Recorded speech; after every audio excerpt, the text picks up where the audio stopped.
제2회 아시아 필름앤비디오아트 포럼이 개막이 됐는데요. 사실은 이제 이게 2015년에 처음으로 아시아 필름앤비디오아트 포럼이 개최가 됐었어요. 당시에 스페이스셀 미디어랩과 공동 주최로 아시아 필름앤비디오아트 포럼을 아시아의 6명의 큐레이터와 함께 개최를 했었고요. 이어서 미야카, 그러니까 그 무빙 이미지 아카이브, 홍콩에 있는 미야카의 디렉터이자 또 큐레이터인 히토미 하세가와 자주 만나면서 의논하게 되면서 제2회 아시아 필름앤비디오 아트 포럼을 개최하는 거에 공동으로 기획을 하자고 합의를 봤고요.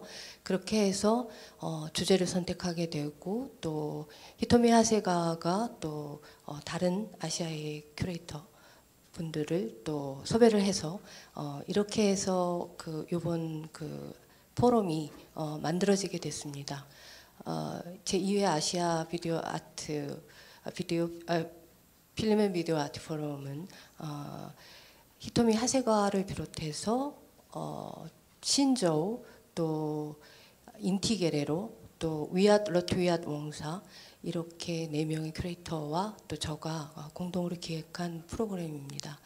오늘 이 4명의 큐레이터가 각자 자기 자신들이 생각했던 이번 주제인 사회참여예술로서의 영화와 관련한 그런 이야기들을 여러분들에게 들려주실 예정이고요.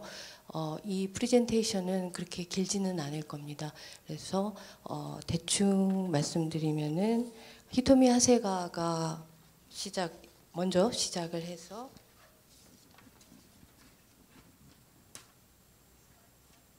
저우신 큐레이터, 중국식으로 하면 저우신이고요. 영문식으로 하면 신저우라고 불리는데 네, 저우신 큐레이터, 그리고 러트위왓웡사, 그리고 마지막으로 인티게레로, 그리고 제가 간단한 소개를 드릴 예정이고요. 이후에는 관객과 Q&A를 가질 수 있는 그런 시간을 마련했습니다. 짧게 이번 큐레이터들에 대해서 모르시는 분들이 있을 것 같아서 짧게 소개를 해드리겠습니다.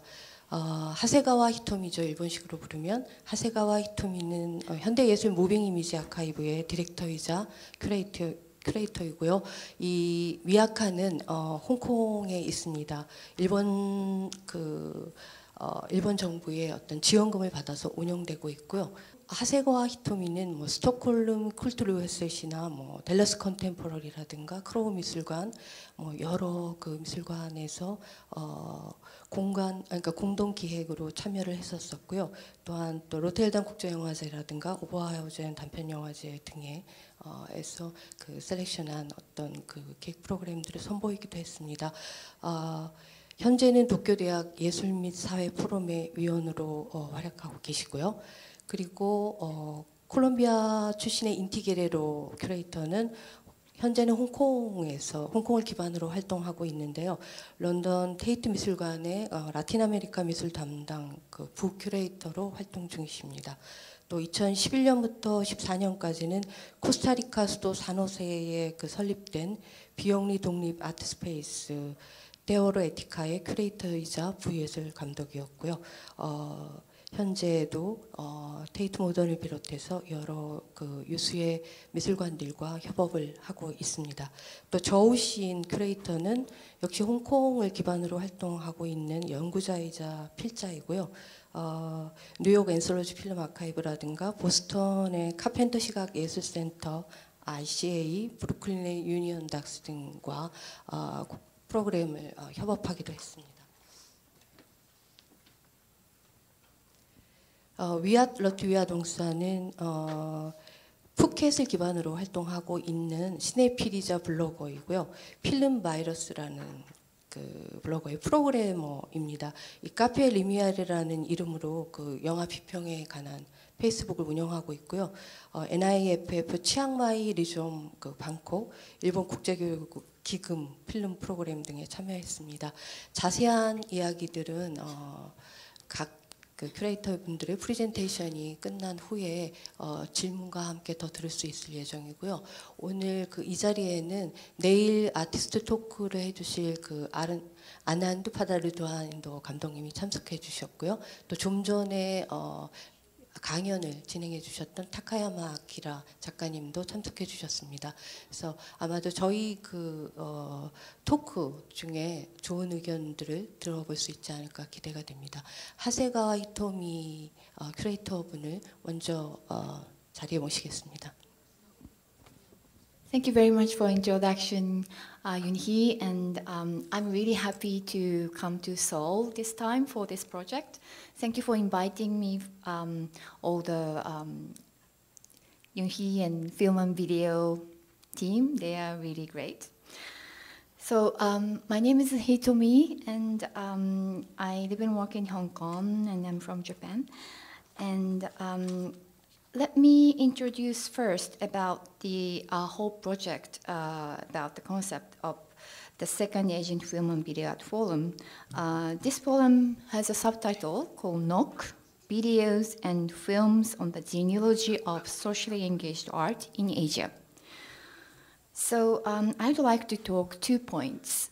One, first, this NOC project is kind of an interdisciplinary project of 2 fields. One is the video art installations in the contemporary visual art field, and the second is the film and single channel field. That's the many of you are familiar with this place. So I believe this forum is aimed to combine and examine the relationship of these 2 fields, as its name suggests, video and film. So both are not exactly the same, and the people around each field is different. But this NOC project, this forum, this second forum, with 5 curators, we picked several intriguing films and videos from both fields. So the second point, this project would offer the variety of works relating to the socially engaged art in Asia. It includes historical early films from 1970s or current community or project-based project and videos and part of the installations and so on. So I'd say recently in contemporary art field, the socially engaged art is a kind of dominating the field. Socially engaged art relies on social intercourse as a factor of its existence. It requires working collaboratively through social and participatory forms. Socially engaged art can fall into the category of social practice. There's a range of different names so-called relational art, community art, new genre public art, and participatory art, among others. So this kind of art articulates the realization of democracy and social inclusion and art activism and so on.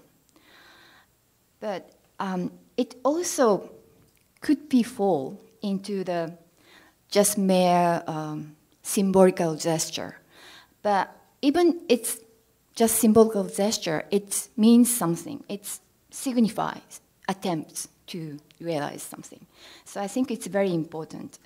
Like, according to Pablo Elguera, the term socially engaged art emerged in the mid-1970s and has its root to the United States during the 1960s. Its genealogy goes back to avant-garde and conceptual art. In the 1960s, social movement led to the emergence of performance art and installation art, and then concerned with the process and site-specificity. So today, socially engaged art or social practice is a part of norm in Asian contemporary art scene, as you may know, as you can see all the exhibitions here in MMCA. So these are numerous discussions surrounding it, as well as a platform to showcase it. As I said, the project NOC explores the genealogy of socially engaged art and social practice in Asia, focusing on film and video art. Although early video art and experimental films of 60s often concerned more on the aesthetic or time-based feature of video. These have historically been many video works that deal with social issues with a focus on documenting real life. This project, NOC, includes historical films and deal with society with contemporary community-based art videos. So now, let me show you 5 minutes video. It's about the title, NOC. NOC is, means knock, but it's the title of very controversial 1975 play by Shuji Terayama. Terayama invented so-called city plays in 1972. And then, interestingly, many of the now very well-known pioneer of video art and sound art nowadays are all involved in this project, especially this NOC project. Like Fujiko Nakaya or Hakudo Kobayashi, who will be shown in this forum, are included too. So let me show you videos. Since the video is only in English, maybe I'll explain a little bit more. 4月19日午後1時、新宿駅東口2構前、ガード際の産経商事不動産の中に一つのテーブルと椅子を借りて、地図引換人が座っている。So this is the map. That's the audience come. This happened in Asagaya City, Tokyo. It's in 18 different places in Asagaya City in walking distance, and then it lasted 30 hours. So audience would purchase a map first, and then direct them to the interventions held at 18 different locations. And all the sculptors, artists, actors are in this places, different places waiting. So these are the list of people who are working for.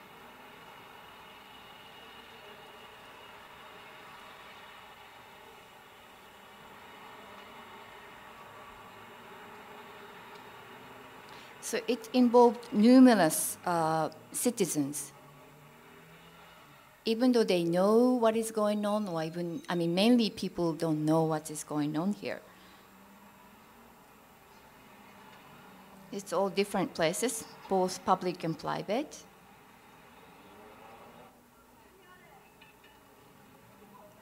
And his theater called Tenjo Sajiki is quite famous of this sort of underground kind of. So audience are just blindfolded and took somewhere else. So just check out what is to be seen. So they took the memorized photo. So 19th of April to 20th of April. So this is a private apartment. He's an astrologist.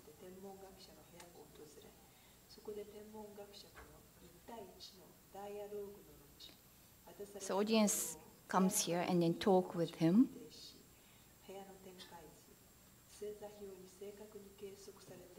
And then he put some notes on the wall combined to the, astronautical star, anyway. So it's now different.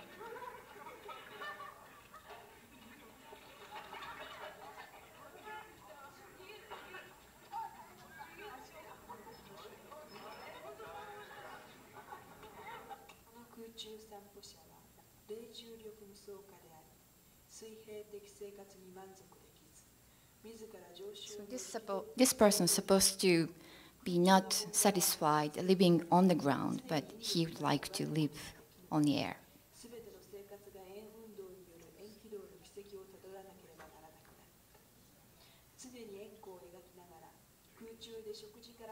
までを行う一人の男と、その中 So he lived on 30 hours on the kind of air, eating and everything, resting.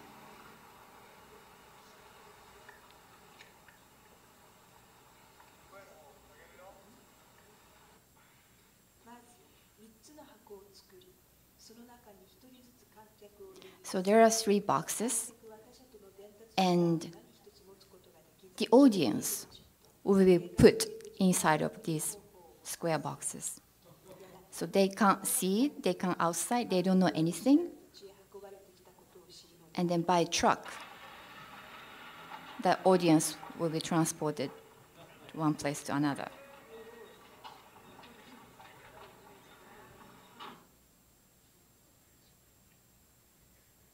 So they put in different places.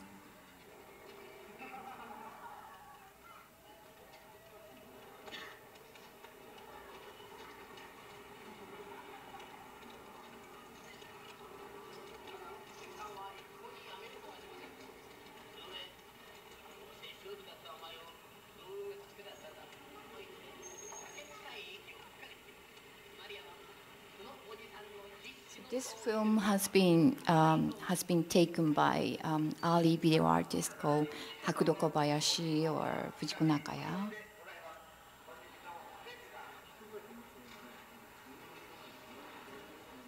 Okay, we finished the video. So I think this was kind of early attempt to conducting the plays within the community and let many audience in the roles in the plays. It was quite close to the social practice, as many people participated with or without their notion. Terayama's aim for this project, as indicated in its title, Knock, he wants to knock on the closed doors in both literal and psychological ways of the local residents. So this project does not aim to comprehensively cover socially engaged art videos in Asia. That's impossible. We have so short time. But we attempt to collect and showcase moving image works that deal with society, historical event, activism, and democracy in both the film and contemporary art field in Asia. I think it's done about whole project. So now I just continuously start with the my selection. So I picked up and I conceived 4 programs. So what is socially engaged art? It sounds so simple, and then that's the works of art which is engaging society. There are several interpretations, but always community or collaboration or participation, dialogue could be the keywords. And its recent predecessor is so-called relational art in contemporary art field. In narrow definition of socially engaged art, it is an artist's active intervention into the society or community or political issues. The other would be broader, including those that documents a particular social issue or shows the artist's or filmmaker's perspective towards society. Films of this kind thus encompass the documentaries, visual depictions of landscapes, reenactments of social issues or historical events. The first short program is intervention/interaction, covers direct social actions in various communities and public spaces. The first short program and first piece is Chimpom, engaged the public space relating to the Fukushima nuclear accident. So right after the March 11th in Fukushima, the Chimpom member went to very close from the Fukushima nuclear plants, and then they made it's a short documentary they made their own flags and then just for it. And next work is also by Chimpom. This is a Shibuya station, and then there is a huge paintings by Taro Okamoto called Future of Tomorrow, Miss of Tomorrow, sorry. And then there's some, you can see there's some missing parts in some way. So Chimpom just made paintings, and then they put with what's happened in Fukushima. Because of this painting has been done in 70s. So of course, Taro Okamoto never predict what's happened in Fukushima, but Chimpom just made this painting and then guerrillically put this in a public station. So this is a sort of short clip. That's the work is about. That's their guerrillic acts. And next work is Kyunchome. Kyunchome made, this is a interface of the personal computer, and then they asked to the evacuee from Fukushima, and then there's a photo of the road that's to the restricted area because it's contaminated so much, so they can't really go back home. So they just picked up the road to their home, and Kyunchome and Bontaro Dokuyama, they tried to teach them how to use Photoshop and then erase all the barricades. So next work, this is Kyunchome, Eri herself. And next work is Yi Binyuan, a Chinese artist, lives in Beijing. She made some fireworks from the really, he mentioned in the work that this river is really, really filthy, really dirty. So he just made it some beauty or intervention to this river. Just guerrillically, he made all the fireworks onto it. That means that this kind of river or those sort of pollution in a society is sort of the forgotten thing from the urban development and then all the money-making system. And then this is Ibinyuan himself, but this is not portrait. This is part of the work. That's because he succeeded from his father of this land. And then in China, if you took over as a heritage from your parents, you need to have that farm and that field, and then make it as the same purpose as before. So he just made some sort of the performance of just he himself just jump into all those rice fields. And this is a Fujiko Nakaya's work called about Minamata. And the Minamata is really notorious place in Japan in 70s. That's the Chisso Company. These are young people who are against the Chisso Company. Chisso Company is brought severe neurological disorder to the neighborhood in the 1960s to the industry wastewater in Minamata area. The water contained highly toxic mercury compound. So these are young people, and then Fujiko Nakaya just make a documentary with them.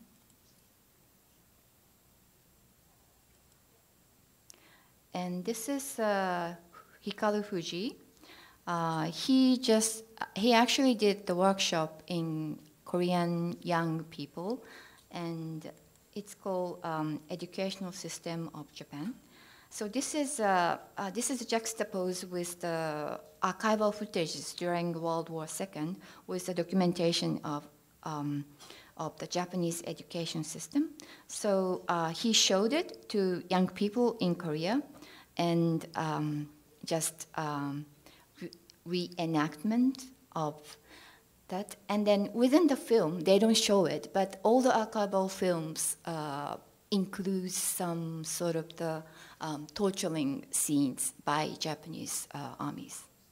So they saw it, and then they reenacted.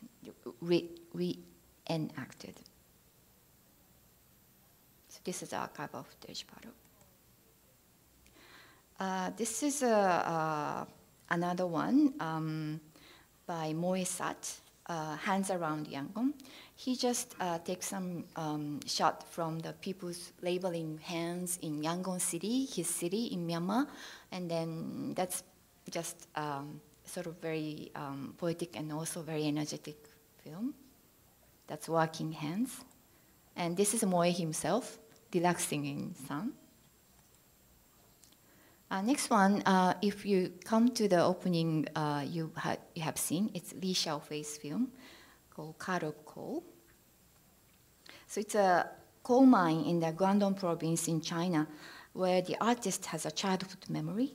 So he grown up in this area, and then the reality of those mine workers are really harsh and difficult, but Xiaofei focusing on their perspective of everyday life and cut out the scenes.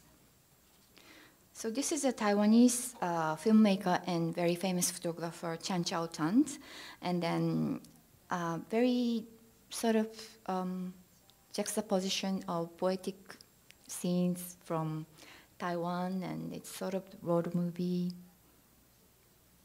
in 1974. So he's a prominent photographer and then very respected in Taiwan and pioneer of the video in Taiwan as well. So this is also in Taiwan's some ritual. So this is a part of the Fujiko Nakaya and Hakudo Kobayashi. Just they interviewed to the people, elderlies in the 1970s, together with the people of EAT Tokyo. They were asked to talk to the 3 specific topics to the old people: their wisdom of tips of everyday life, their outlook and life principles, and their dreams and future. Actually, this video was made for the Japanese second video art exhibition in Sony Building in Ginza. Ginza, Tokyo. Actually, the first video exhibition was by the Video Hiroba. Also, they are part of it in 1972 in the same building, Sony Building in Ginza, Tokyo. This is a Cambodian young filmmaker, Kabich Nans. He narrated the everyday life and past memory of old couple from Phnom Penh, insinuating the aftermath of the massacre that the Khmer Rouge committed. So these are shorts. Okay, so this is Kabich Nans. The old couple just make a wedding photo. So feature-length prize pieces, I picked Yao Chin's documentary, We Are Alive, the bulk of which consisted of footage shot by juvenile delinquents, and then all those juvenile reform institutions in Hong Kong, Macau, and Japan. And Chin asked the teenagers to take the shooting by themselves and of themselves. They just leave the video cameras to them and some recorders, and then ask them to express their feelings and thoughts. So they all look like very normal and innocent young boys and girls, but the film occasionally shows their dark side, trauma and crimes that they committed in the past. So their tattoo. So this is one still from the Chen Jiren's Taiwanese artist and filmmaker, Realm of Reverberation. It's poetically weaved memory and harsh reality facing the patients of former Hansen Disease Sanatorium, Loksan Yuan in Taiwan. So it used to be the art installation within the 4 screens, but for the single channel, he make it for 1 piece, and then it will be presented. So I hope these pieces would make some sense to how artists and filmmakers worked with communities and how they see society or social issues in Asia. Okay, that's all. Thank you very much. First of all, I would just like to thank Hiromi Hasegawa for inviting me to be part of this forum, and it was really an honor and to work with the entire MMCA team here, Yonghee King and Songjia King, Gigi Yong and Song Yong Tong here, and it was very nice for you guys for hosting me here.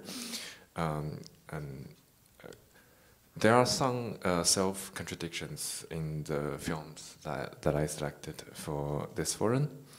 And to start, I would like to cite a recent interview with Chinese artist Xu Tan, who is one of the members of the Big Tail Elephant group. in which he points out the difference between social practice and social engagement. She claims that social practice has two layers of meaning. One that has an epistemological dimension as a way for knowledge production, and it also encourages intervention for immediate social change. From Xu's personal experience, the way for knowledge production could be derived from first-hand experience and second-hand source materials. The latter is the dominant way of knowledge production today, but he opts for the former. Most of the films that I selected for this program are documentaries, or at least films and videos with documentary aesthetics. Wang Bing's 15 Hours is shot in a centralized garment processing facility consisting of 18,000 small production units employing a total around of 300,000 migrant workers in the city of Huzhou, which is a little close to Shanghai. This is one of the features. I selected 3 features. Chen Zhou, who is a relatively young artist who is based in Shanghai. His feature film Life Imitation parallels real life with a virtual game. The virtual game, so there was sort of lots of kind of juxtaposition of simulations of images, but also documentary materials.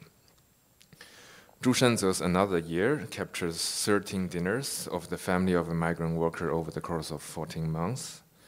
The meals unfold in the real life through 13 static, long takes, highlighting how the mundane can appear mysterious, beautiful with the passing of time. So this is one of the, I guess, if you can characterize it as the slow cinema, or another great slow cinema pieces coming from China today. And these 3 films are all shot in China.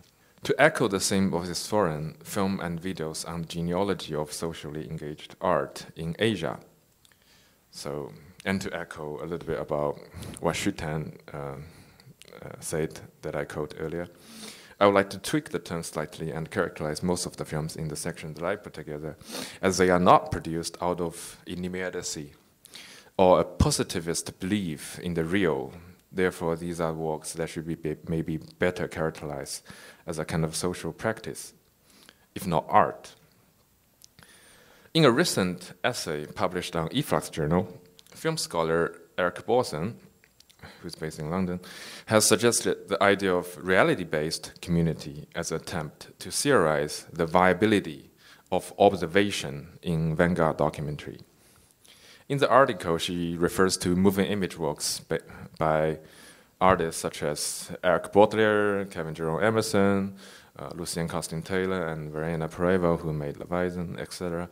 And many of the works circulate both in film festivals and art museums and biennial contexts for events like this. They show works in between, I guess.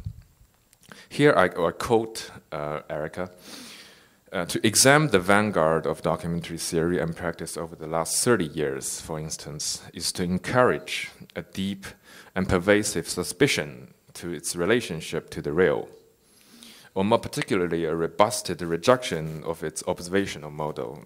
However, the rhetoric of a collapse of reality serves only those who seek to further it and benefit from it. There must be a throughful rehabilitation of the viability of observation in vanguard documentary.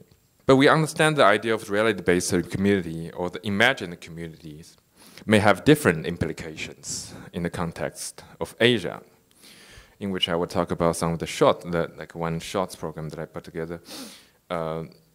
These are the 5 pieces. And for the case of Xu Jiawei, who is from Taiwan and based in Taipei, he traces the former CIA intelligence bureau at the cross-border of Thailand and Myanmar in the village of Huimo. Beijing-based Hao Jinban,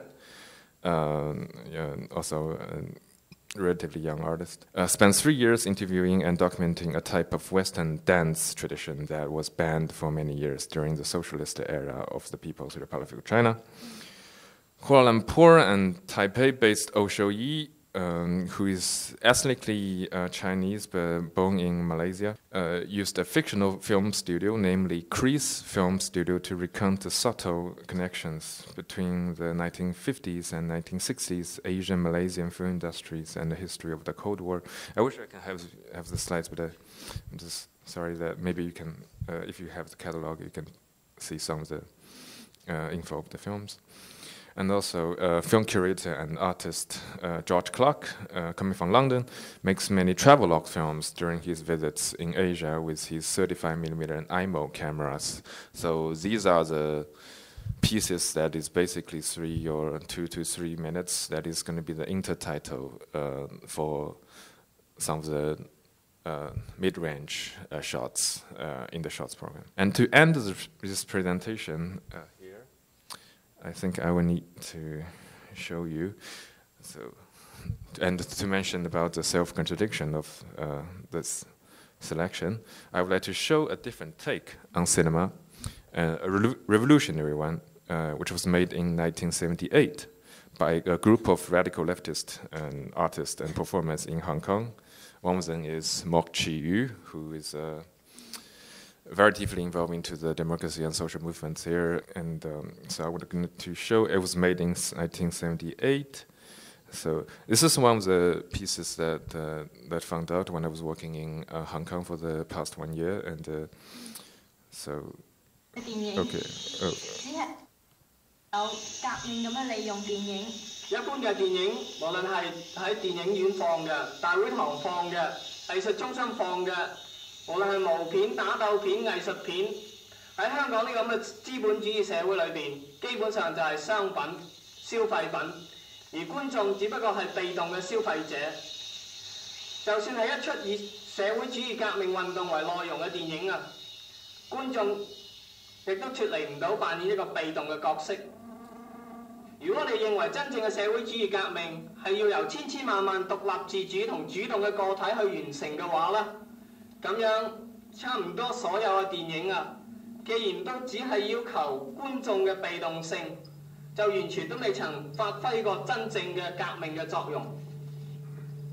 電影嘅作用應該係對觀眾產生一個積極嘅作用，使佢哋從佢哋以前嘅消極性裏邊打開出嚟，從而對社會現實作出批評。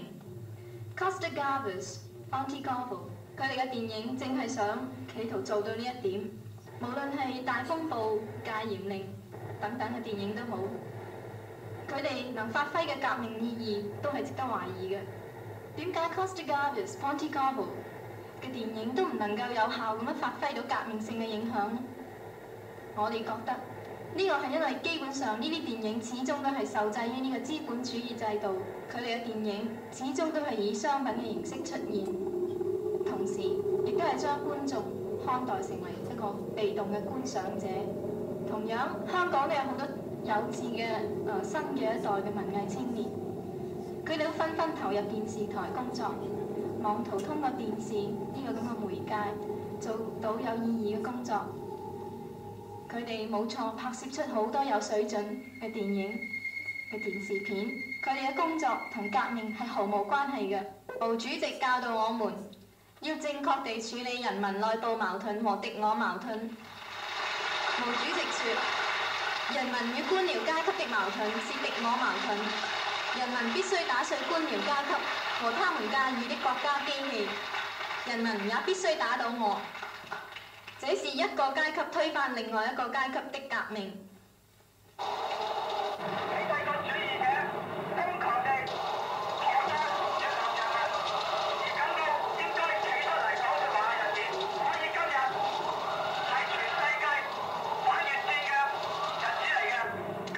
柬埔寨同埋越南嘅新政權建立嘅唔係社會主義，喺今時今日反對帝國主義嘅民族解放運動，特別係嗰啲由馬列主義先鋒。I guess to put it,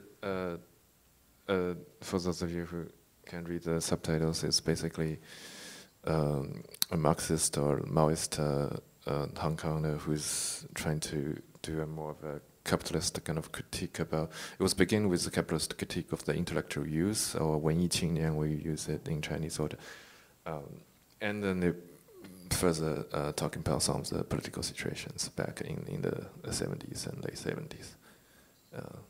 So, okay. I hope it makes sense. That's the end. Okay.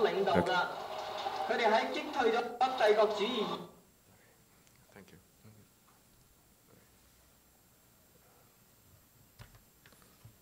Okay. All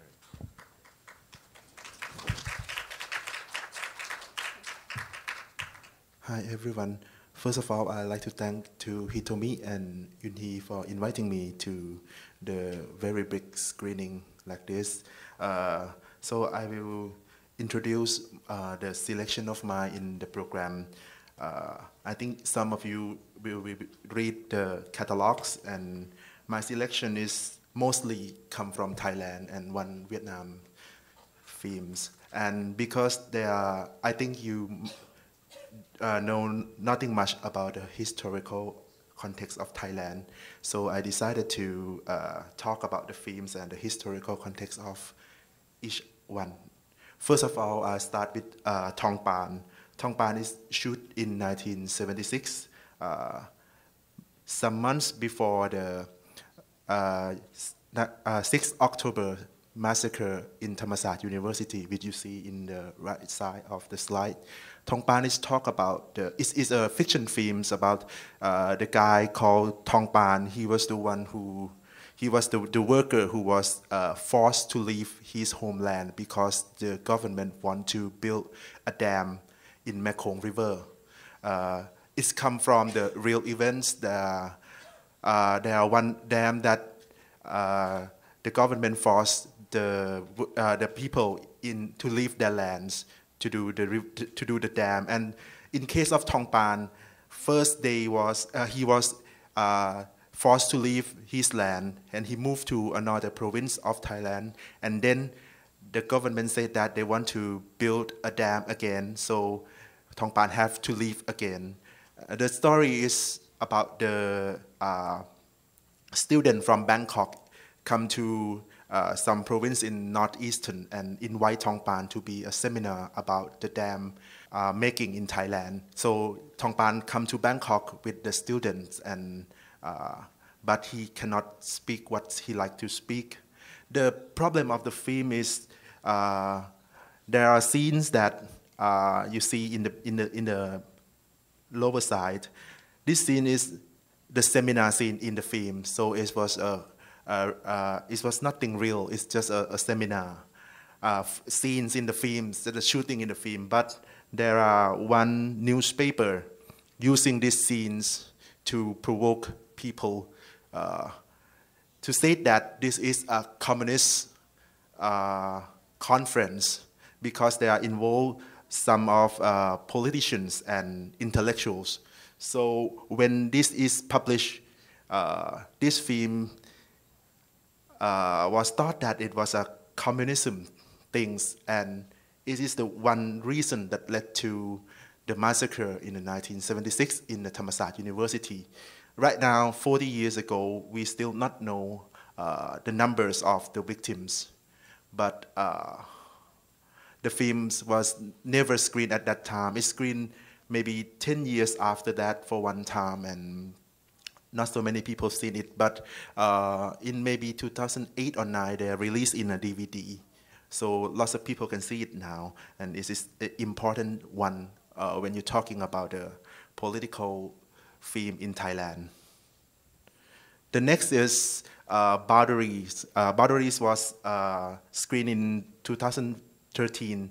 Nontawat Nambenjapon, the director of the film, have some inspiration from Thong Pan, because in Thong Pan you see the student comes to the northeastern part and talking to the people, to the ordinary people there. So this film was coming. This is a documentary coming from the Pravihya Temple conflict.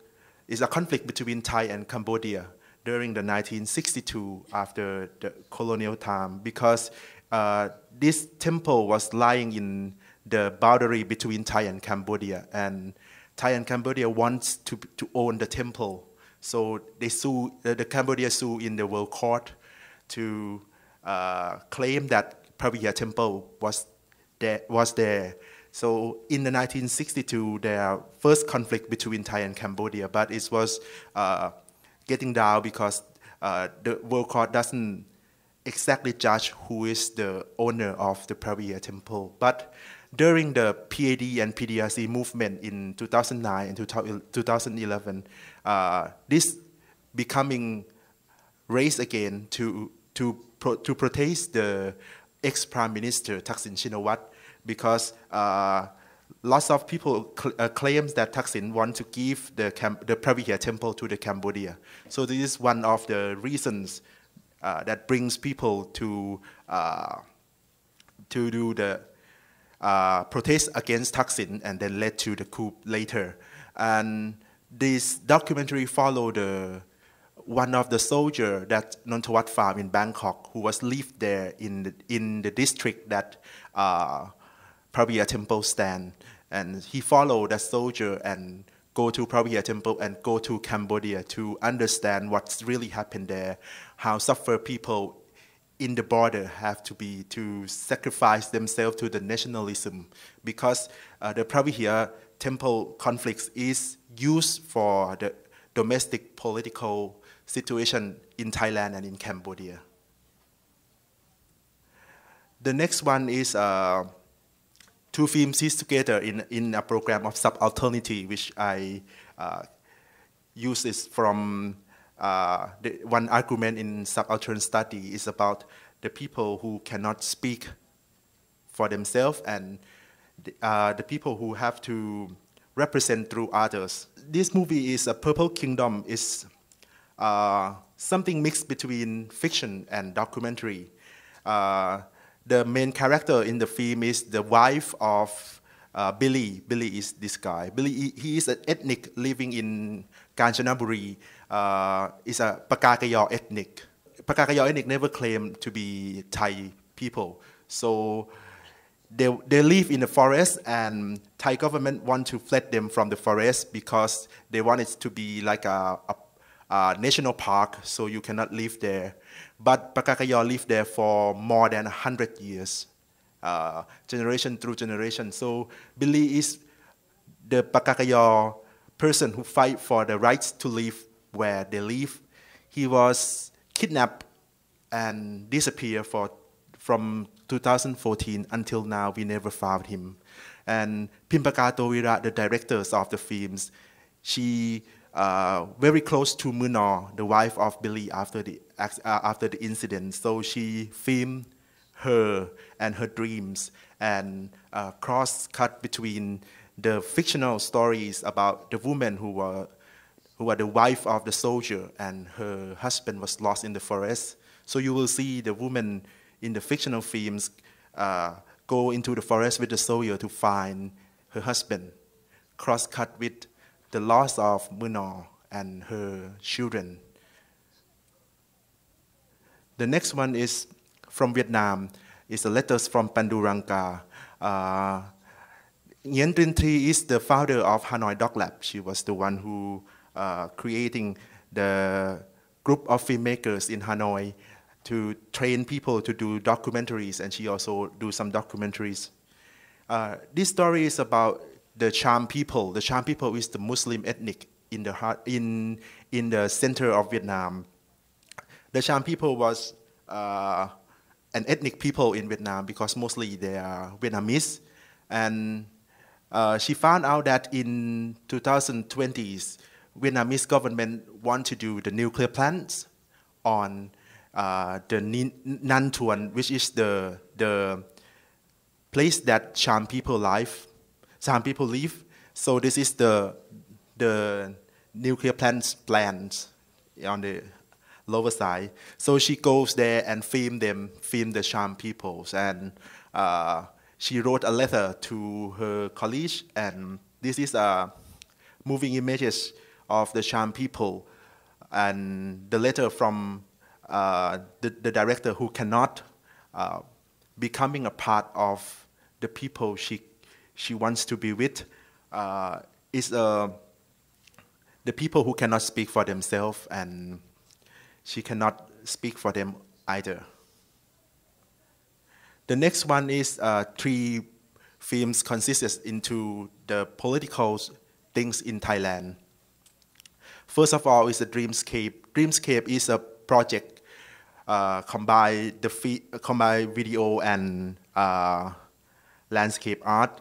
The directors use to interview lots of people, mostly homeless and prostitutions and students and teachers.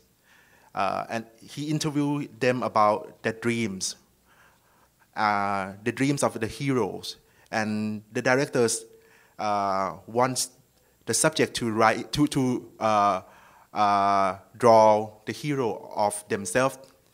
Some write fictional characters and some writes about the real person. And after that, he's do an animation about the hero that this person drawing, and he go back to the place that he interviewed, like this or this, and then projecting the animation of the hero into the walls of the place that he interviewed. So what you see in the film is just a sound of the interview people and the image of the fictional characters of the cartoon characters animations on the walls.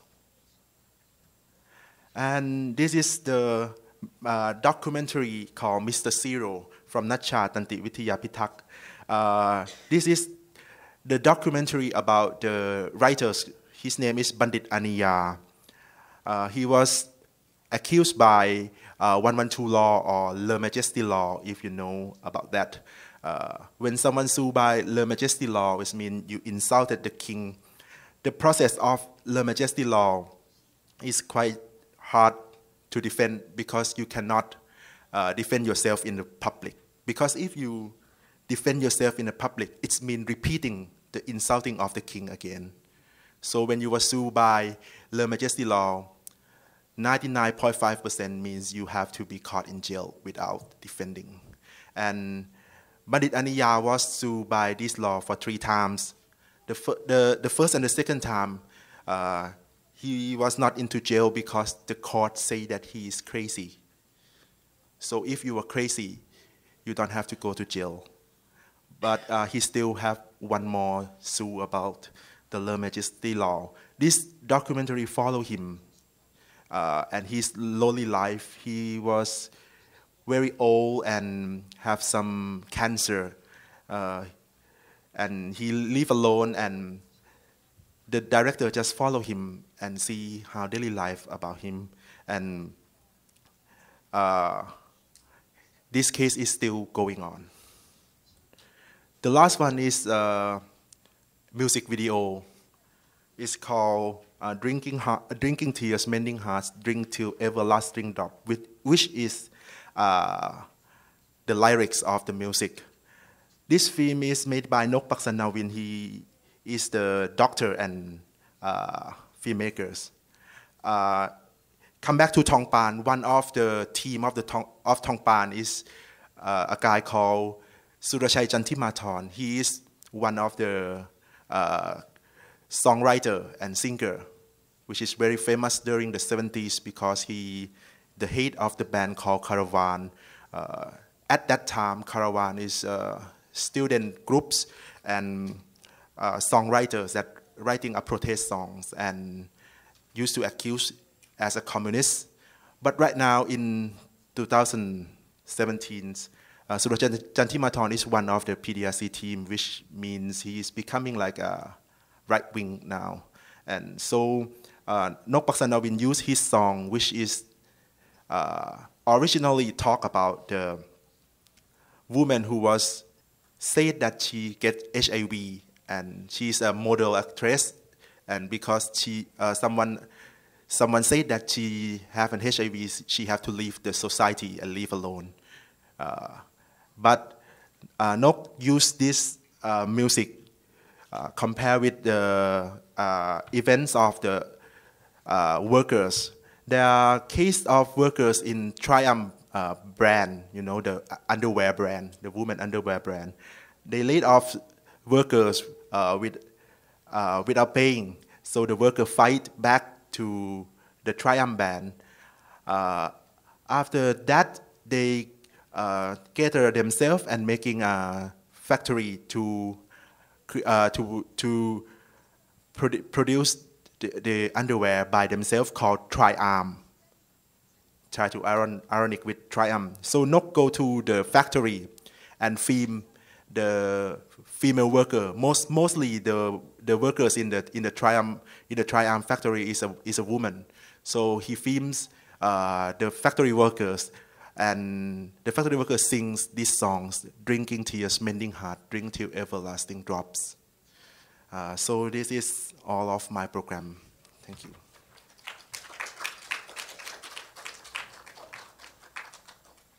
My name is Inti Guerrero, and I first wanted to thank Hitomi and He for the invitation and the commission. I see it somehow as a commission to think so-called socially engaged art within cinema and video making. I'm not going to describe the selection that I did for the program that I curated.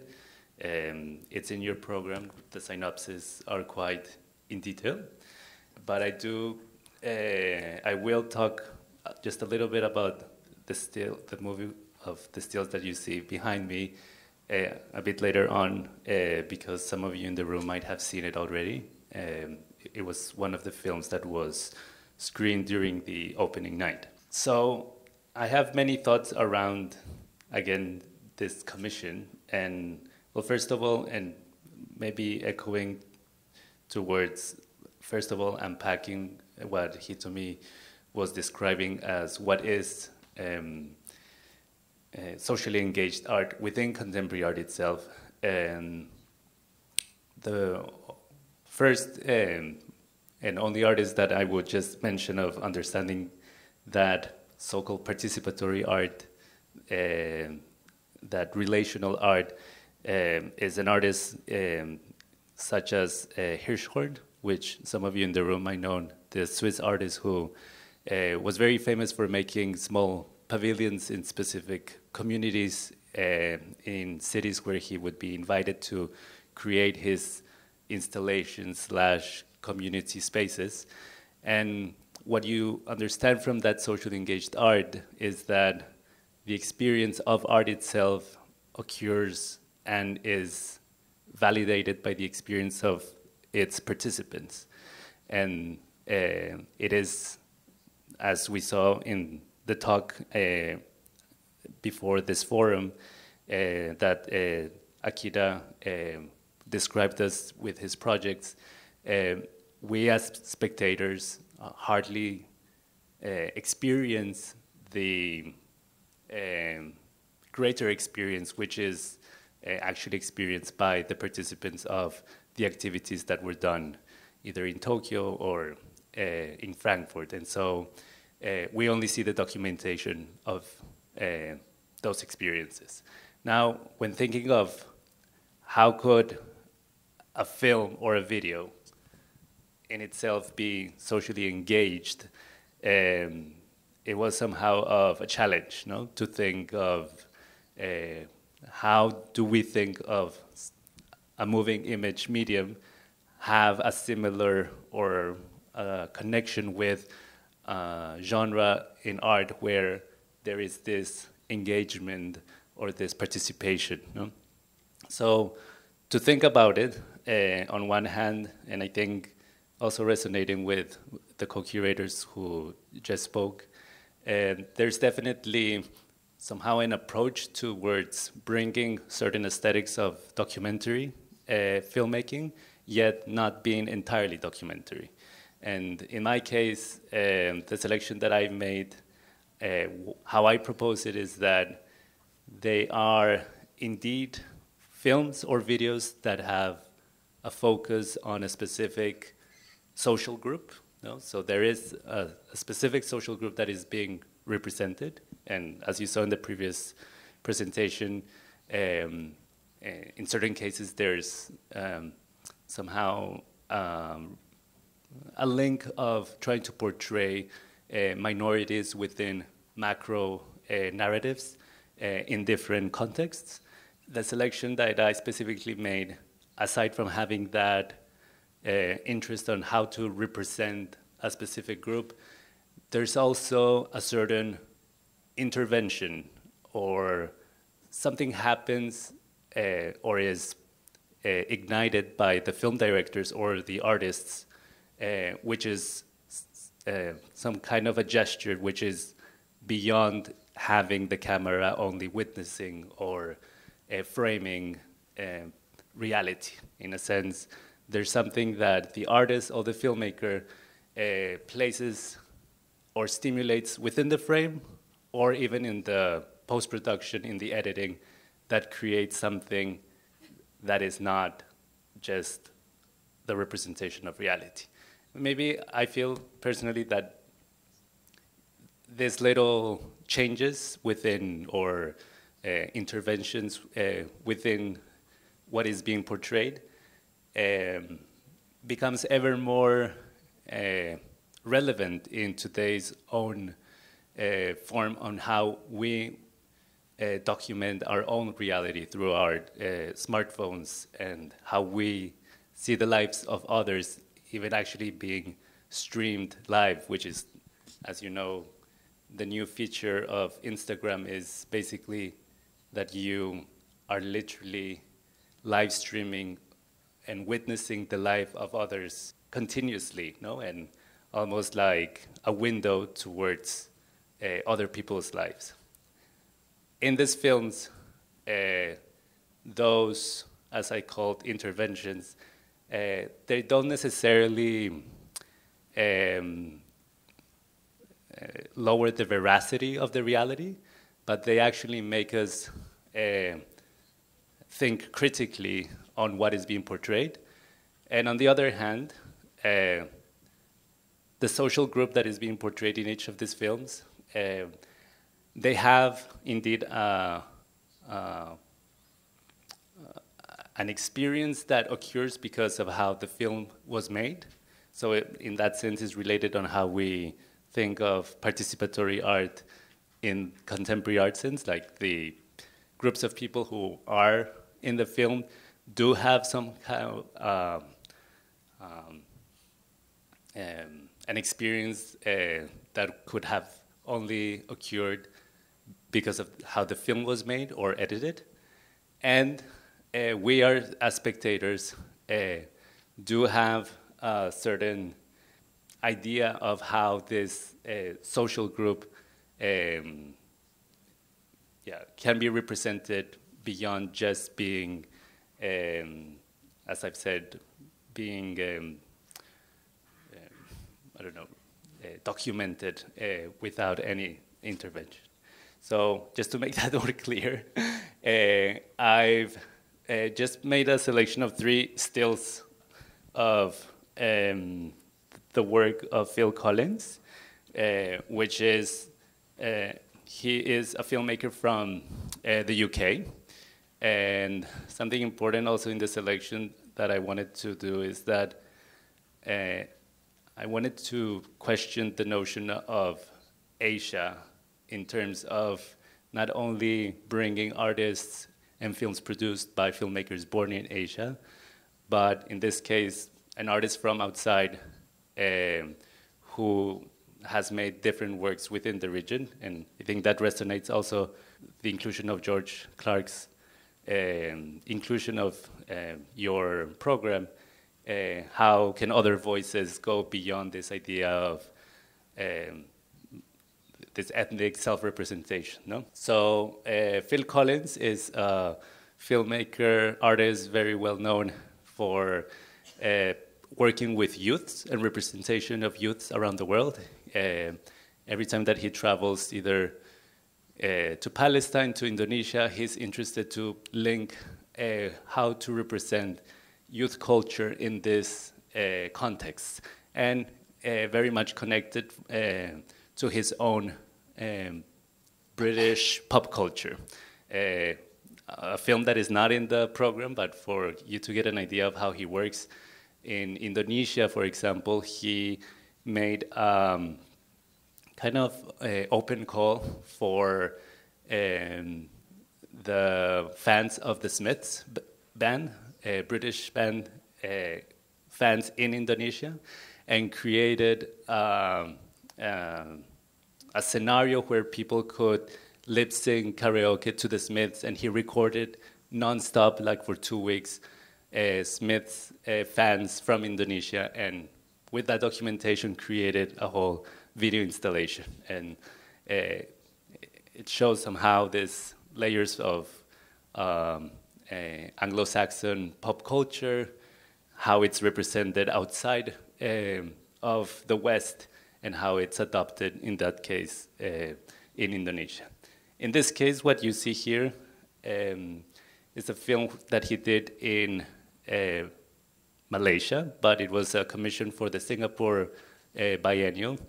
Biennials have a lot of this experience where they commission artists from outside to do new work, and artists would stay for a certain time in those sites and have an interest towards, in his case, a social group or a space. And after spending some time, in his case in Malaysia, he was interested in a very peculiar urban tribe of skinheads, which hanged out in Penang. And when we think of skinheads, and now with what's happening in the States, it's even more fresh. There's a level of association of violence and of neo-Nazism with seeing skinhead youth men. In this case, skinheads that he found in Penang were actually closer to the original anti-fascist skinheads of England, which connects again to his interest on how to link British pop culture or punk culture and its mutations around the world. These skinheads in Penang are Muslim skinheads who are actually quite progressive and anti-establishment within the city. And what he did, Phil Collins, was that he gathered them in different locations where the film is shot. And for those who saw the film in the opening night, you might remember that it's a very surreal image where these boys are all hanging out in courtyards, in interiors. It's highly homoerotic. You see an image that is clearly, at first, a violent image, or representing or having frames that one's perception will associate with a violent subjectivity. And at some point of the film, butterflies start to pose and lay on top of their necks, their shoulders, and this surrealist image becomes even more surreal. And your relationship to what is being represented is twisted by the intervention that the filmmaker did of having those butterflies in that space, of forcing those group of people who exist as a social group within reality, but the filmmaker's intervention is to physically move them from their original site. No? So there are some scenes as well where you see them in the cinema, and somehow it kind of rounds up this idea of the socially engaged art is not that our perception of the film changes society as a whole, but it's a way to represent a specific social group that starts to ask us questions about identity in general. Some of the fragments of the film also have Buddhist backgrounds, which also distorts even more the identity of the bodies of these men. Again, they are Muslim skinheads, and because of the way that they are gathered or the backgrounds of the films. Sometimes you think that they're young monks. There's all these different bursts of identity in your mind as you see the film that you question the identity of how identity is portrayed and the projection that one has towards individuals. The other aspect, and that's the only images that I'll show you, but something to question the borders of Asia within the selection are also seen in the inclusion of a film by Richard Fung. You'll see in the program. Richard Fung is a Chinese-Canadian artist. So he's representative of diaspora, an Asian diaspora in North America. He is an icon of identity politics, if you want to call it that way, film production in the States, in Canada in the 80s and in the 90s. And he was a key figure of understanding how the discourses of queerness and gay culture were a mainstream discourse of within white North America, and how minorities such as Asians, Latinos, or blacks were being excluded from that discourse that claimed itself as a minority. In the film, which you will get the chance to see, Richard Fung himself plays with white mainstream gay porn material, where through the use of chroma key effect, he literally intervenes the frame, intervenes the video, and places his own body as a desired body within the sequences of gay white porn. I personally find a certain interest on gay porn film, but also on the chroma effect, which is something that we don't see anymore. There's so much focus and triumph of HD movie making and of hyper-focused digital image that there's less of structural and montage in cinema and less of a play of texture and layer in video maker, in film. So both Richard Fung and another work in the program, which is by Peter Kennedy and John Hughes, they are videos which back in the day, in the 80s, they really experimented with the layers, possibilities of video making, either through chroma, even through something so basic as scratching film, things that are less and less visible nowadays in video making. And in their case, they are used, as I've mentioned at the beginning, to intervene in the social representation of a specific social group. Last but not least, within the program, I've also included both a short film and a feature of Pada, who is here in the room and who will have a screening tomorrow. You're all welcome to come at 2 p.m.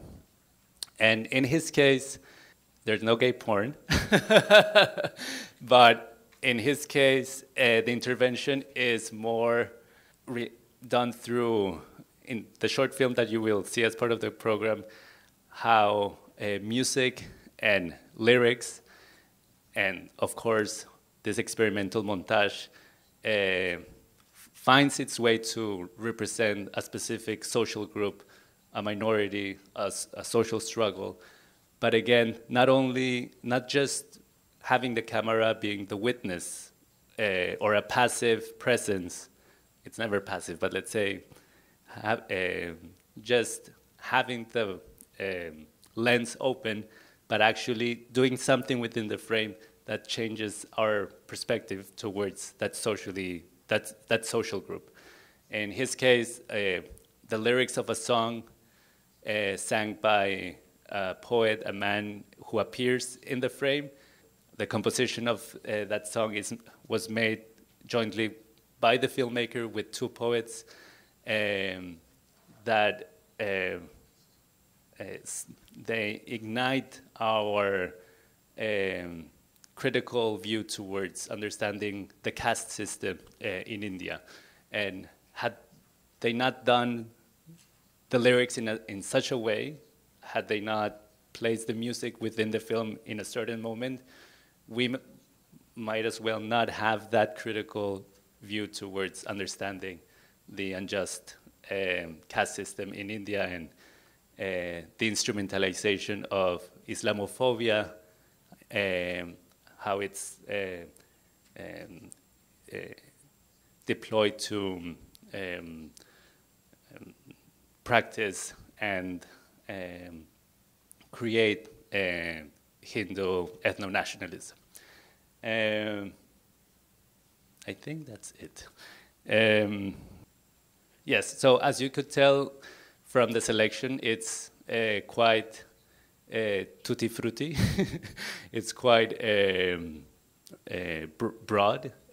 I describe it that the selection is not thematic. They don't share a subject of territory or boundary. They share more a way of how to intervene in that representation of the social. So when you see the program, I invite you not to see it in that thematic sense, but in a way of how a filmmaker or an artist can actually create new forms of witnessing which are not the live streaming of reality. So that's it. Thank you. 국내 섹션에 작품을 선택하게 된 동기에 대해서 간략하게 말씀을 드리고요. 그 무엇보다도 이번 그 프로그램의 주제 관련해서 조금 드리고 싶은 말씀이 있습니다. 사회 참여형 그러니까 예술을 우리가 논하는데 1960년대에 아마도 기억하시는 분들도 있겠지만은 장리 구다르가 베르토프 그룹을 형성해서 정치적 영화라는 얘기를 했던 적이 있습니다. 근데 실제로 보면은 진정한 정치적 영화는 영화사 100년을 통해서 볼 때도 사실 흔치 않습니다.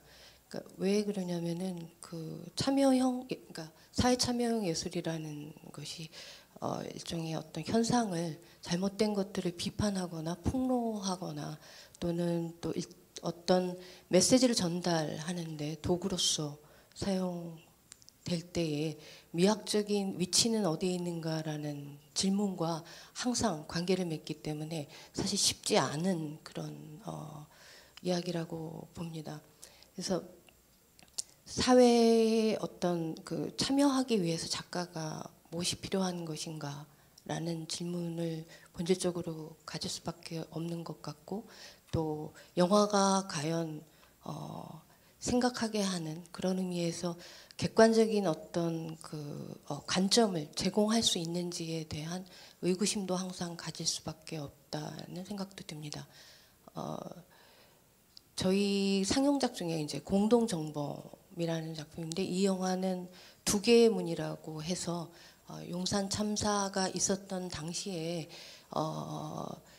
그 아마추어 VJ와 같은 사람들이죠. 그때 당시에 몇 개 또 그 그룹들이 이 따라다니면서 그 당시에 있었던 촛불 시위를 찍었었던 그런 미디어들이 이 당시 용산 참사의 현재 있었던 실제 상황을 또 기록했었고 그것을 그 토대로 해서 만들었던 작품이 있었는데요.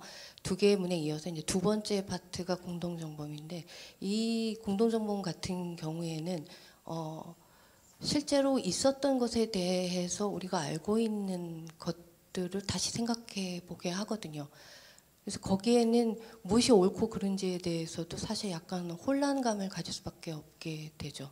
그러니까 희생자들 안에서도 서로의 생각이 다르다 보니까 똑같은 상황을 겪었음에도 불구하고 의견이 다를 수밖에 없고, 심지어는 공유되고 있는 기억에 대해서도 우리가 의심을 갖게끔 될 수밖에 없어요. 그러니까 같은 상황에서 같은 비극을 겪었지만 받아들이는 사람들의 그 받아들이는 것들이 다르기 때문이겠죠. 그래서 어떤 사건을 과연 객관적으로 말할 수 있는가에 대한 질문을 던질 수밖에 없다고 생각하고, 또 바로 그런 점이 사회 참여형 예술을 만드는 데 있어서 굉장히 어려운 부분이 될 수밖에 없다는 생각도 듭니다.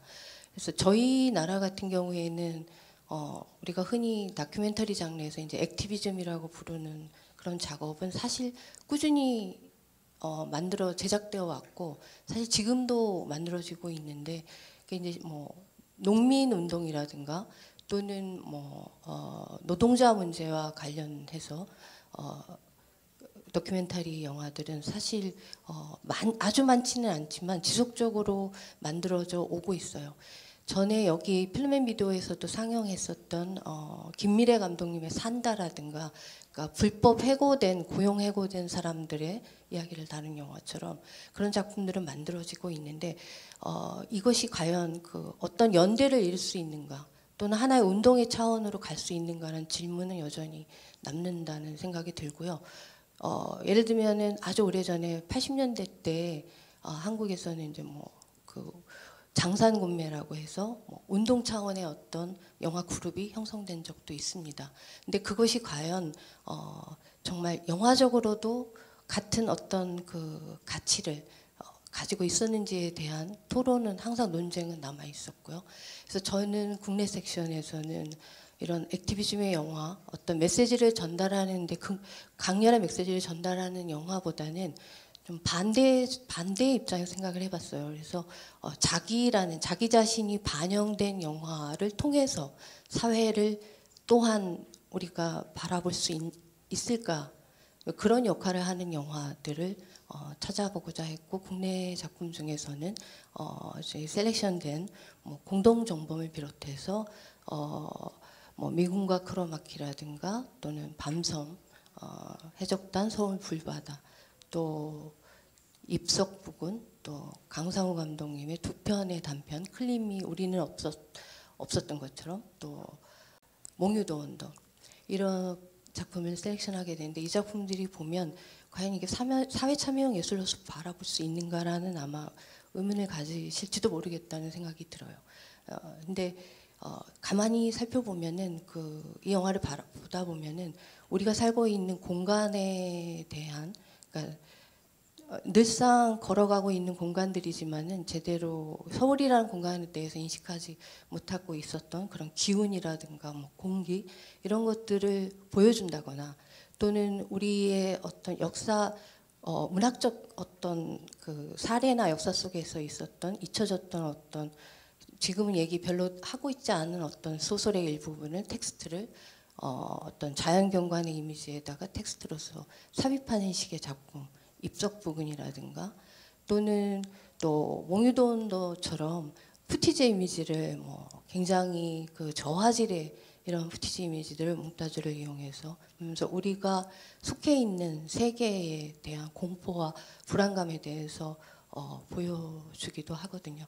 그래서 저는 그 작가 개인의 어떤 의식과 무의식이 어떻게 보면 고의적이든 아니면 무의식과 본의 아니게든 작용을 해서 우리의 사회를 바라볼 수 있게끔 유도하는, 그런데 그것이 무언의 어떤 저항이 될 수 있는 그런 작품들을 찾아보고자 했고, 근데 이것이 어떻게 보면 또한 어떤 한계점, 어떤 변화의 시점이 되지 않을까 하는 그런 생각도 듭니다. 그래서 제가 조금은 과장된 표현일 수 있을런지 모르지만 이제 성난 얼굴로 돌아보라라는 식으로 부제를 붙여봤는데요.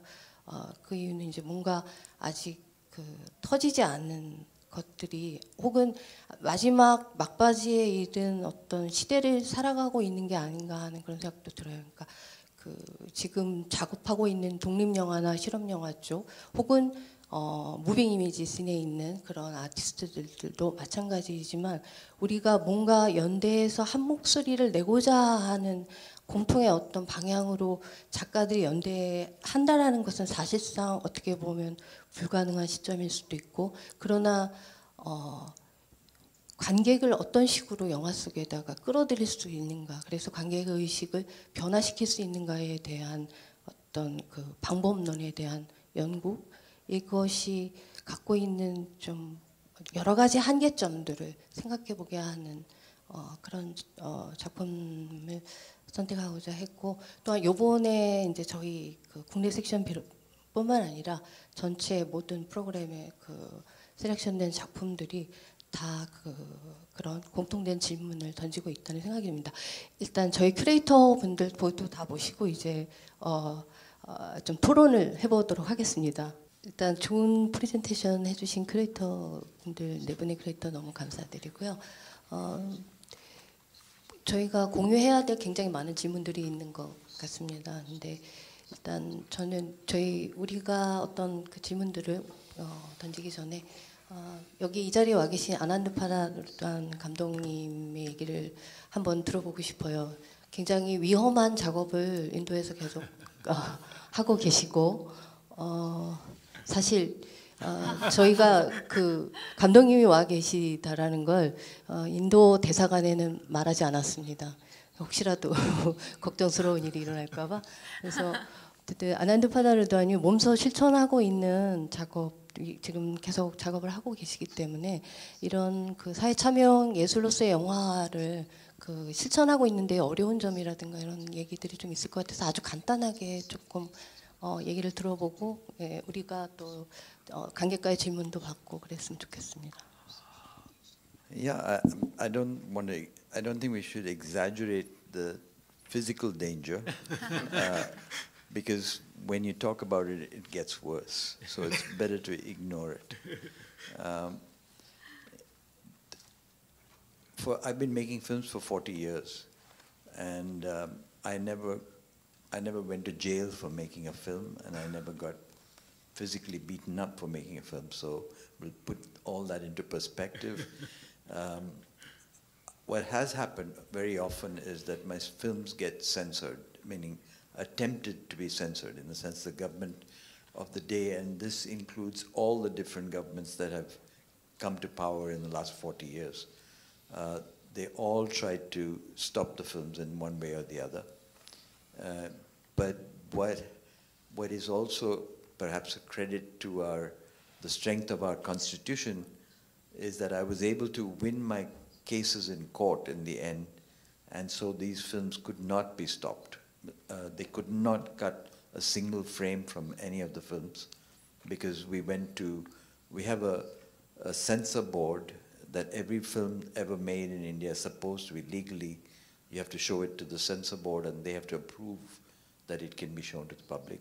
So very often my films got stuck at that stage, but we fought it out, and when the censor board remedies were exhausted, then we went to a real court of law, and in the end it took many years. I ended up becoming almost a lawyer because it took many years in court.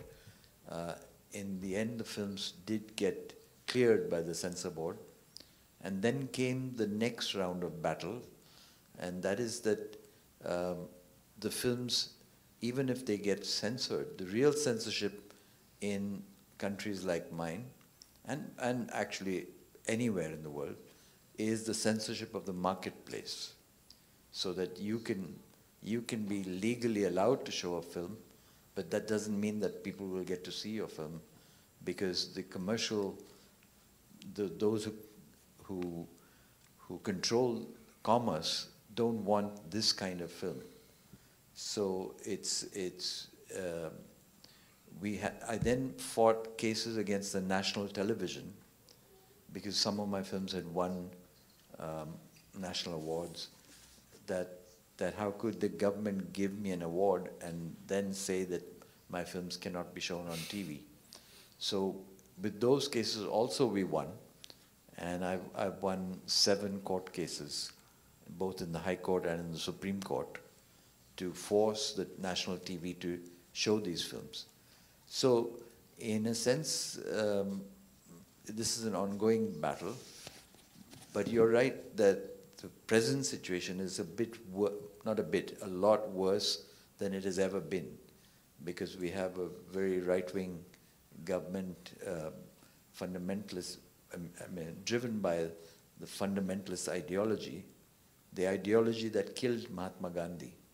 If you remember, Mahatma Gandhi was killed by a Hindu fanatic who thought he was being pro-Muslim. And this is the ideology that right now rules the country. So in that sense, things are worse than before. But at the same time, we have a strong constitution, and so I have legal remedies. I just wanted to add to the audience that I didn't extend so much on Anand's work, because tomorrow you're all invited to come at 2 p.m. We will have a screening and talk more, but I just wanted to add that Anand's body of work definitely is unique in what, at least in Latin America, we call as social film, cinema social, which was indeed a genre very much connected to an international leftist generation. Yet most of those film productions that were about denouncing the unjust of specific groups or denouncing imperialism, the way that the camera and the position of those filmmakers was somehow, it is different to what Anand's aesthetics has brought. And that's why I think that somehow today his work is actually resonating within contemporary art. One of the films that has been shown, that will be shown here, was shown in the previous Gwangju Biennial, and it has been shown at the Tate and in different art centers. And I would insist that it is because there's something that is not just that social cinema, but that there is something within the way that is narrated, the inclusion of elements, whether it's music or lyrics, that make it something beyond the documentary, no? Or beyond that genre of the leftist social cinema. But we'll talk more about this and more about the context of ethno-nationalism in India tomorrow, to more extent. 위아 얘기를 좀 듣고 싶은 부분인데요. 그 서발턴이라는 것, 그러니까 어떻게 보면 뭐 변방에 있는 사람들이라고 해야 될까요? 네, 그들이 과연 영화를 만들 수 있을까라는 식의 그 스테이트먼트였는데, 그 예를 들면은 지난 2015년에 소개됐던 작품 중에 Years of Drizzling Land라는 작품이 있어요. 이 작품은 글라르 아그리아노 소만트리 라고 해서 이 아쿠마사 프로그램을 통해서 제작된 그런 작품인데요. 그러니까 작가의 위치에 대해서 다시 생각해 보게 하는 그런 작품이었어요. 그러니까 작가라는 거는 어떻게 보면 없는 거죠. 그러니까 동네 마을 사람들이 한 사람이 계속 찍은 것들을 가지고 그냥 이렇게 편집해서 붙인 것 같은, 그러니까 공동체가 만든 그런 작품인데 마치 한 사람이 만든 것처럼 작품이 굉장히 훌륭한 작품이 탄생했었거든요. 그래서 저는 이 위아시 던졌던 그런 질문에 대한 어떤 하나의 방법을 줬던 작품인 것 같기도 한데, 이 서발탄의 그 영화를 만들 수 있는 가능성에 대한 얘기에 대해서 좀 더 좀 들어보고 싶습니다. Actually, when I used the title "Can the Subaltern Film," someone asked me that it was wrong grammar because it have to be "Can the Subaltern be film?" But I think that I don't want it to turn the people into a subject of a documentary or subject of cinema. But actually what I'm interested in this argument in the subaltern study is the language. There are some arguments about the people who was not speak in Western language cannot be heard because the Western cannot understand the language. Like if you born in an ethnic group and there are maybe 20 people use this language and you want to explore, you want to explain about your pain, your suffering, and you don't know the other language, the language that can connect it to other people, your voice cannot be heard. It's like an animal cry. But what I'm interesting in this is cinema is a kind of a language which is more universal, more is cross-cut between the language. You can like you can see the gesture of the people when they cry, when they call for help without speaking.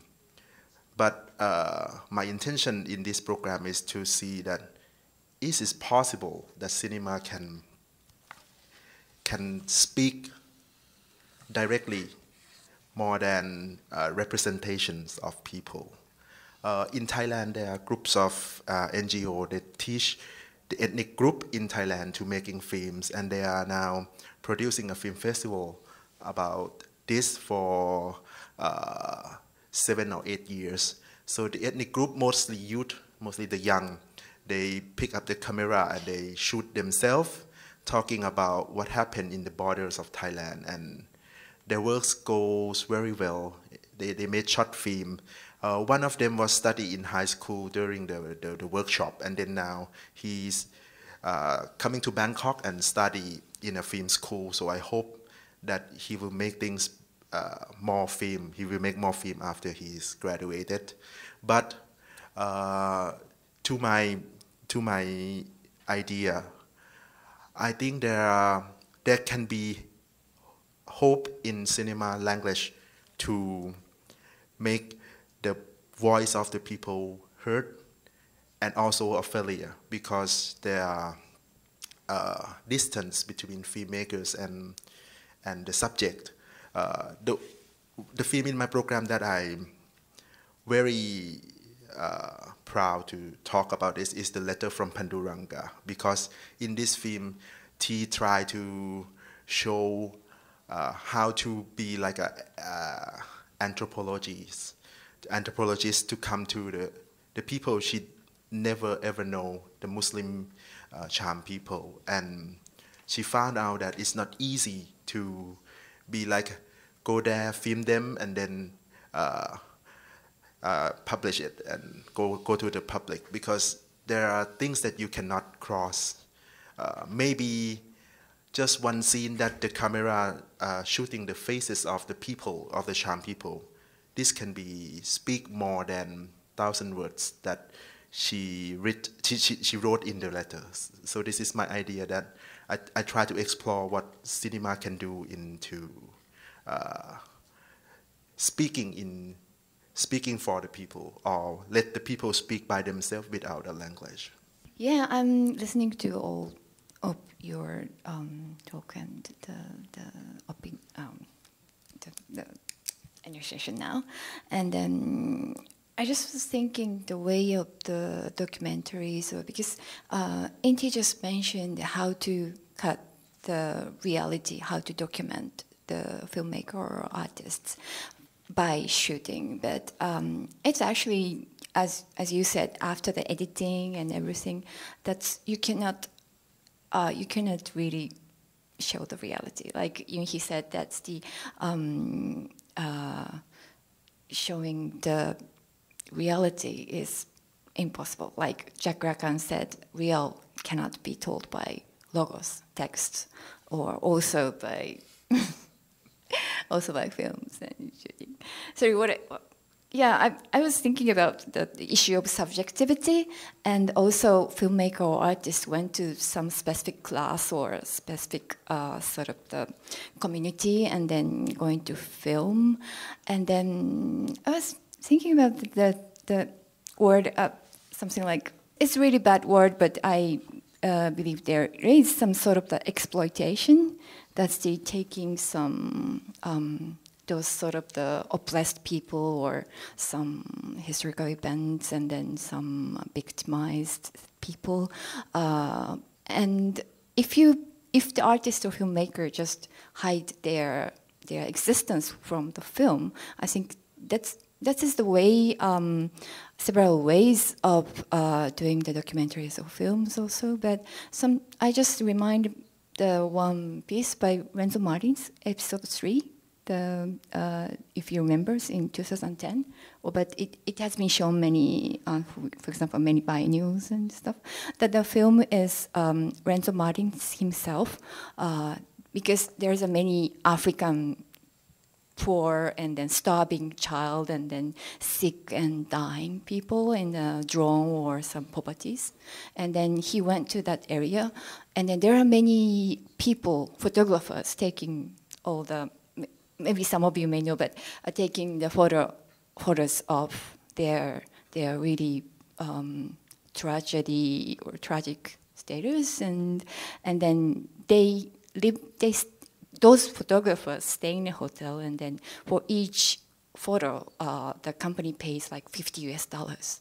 So he trying to teach all the local photographers in Africa to take pictures and then going to, I mean, that's a documentary, but filmmaker or director is in the film itself. So I think it's more honest way to show how to intervene in a society. I just thought about that film.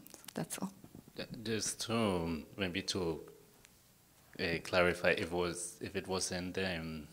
I wasn't clear, I think that I don't want to come to the conclusion or to say that at the end we actually don't represent reality.